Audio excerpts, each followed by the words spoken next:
Salutare băieți! Astăzi am să fac un clip în limba română, am să vă arăt cum să activați o baterie de laptop. Am una de Asus aici, voi folosi o interfață profesională de la cei de la laptopul.ro.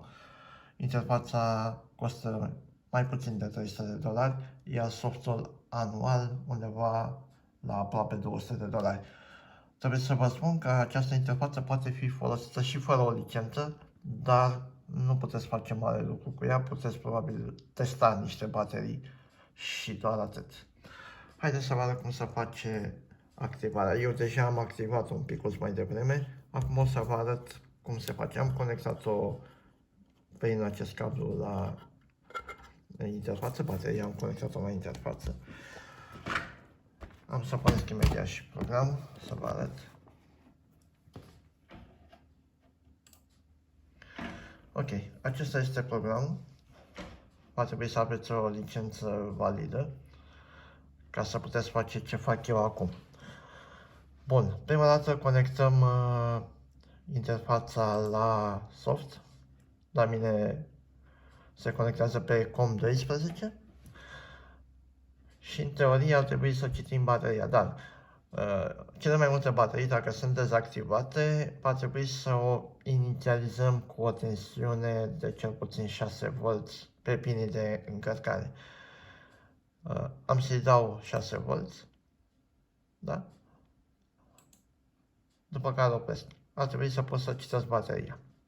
Ok, bateria acum este citită. Așa cum am spus, eu deja am testat această baterie un pic mai devreme și am și deblocat-o. Dar am să vă arăt cum se face. După ce ați citit bateria, mergeți în tabul de reset. Avem aici un new reset. Citim bateria. Vedem toate datele din baterie. Da? Next. Se autoselectează chipul. Aici puteți vedea cam tot ce poate să facă acest program, toate seriile, inclusiv bateriile de DJI, le puteți repara, cu o licență specială pentru DJI. Mergem mai departe. Bun, acum putem citi bateria. Adică să vedem exact ce erori are. Așa cum am spus, eu deja am reparat bateria asta un pic mai devreme. La mine statusul este pe 0, adică nu am niciun fel de eroare. Bun. Ca să ștergem erorile, va trebui să desigilăm bateria. Avem aici un buton, Unseal, care desigilează bateria. Bun. Bateria a fost deja desigilată. Mai departe va trebui să ștergem erorile. Apăsăm butonul Clear Chips Errors. Da, așa cum arată programul, erorile au fost șterse. Ce trebuie să țineți minte? De fiecare dată după ce faceți o ștergere de erori, după ce ați desigilat bateria și ați șters erorile, nu uitați să sigilați bateria înapoi. Altfel, bateria nu va funcționa corect.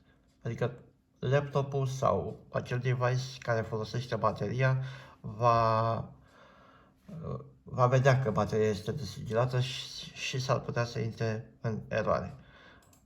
Sigilăm bateria. A fost sigilată înapoi. Aici, dacă doriți să ștergeți numărul de cicluri sau dacă e cazul să schimbați valoarea bateriei, adică curentul maxim de încărcare.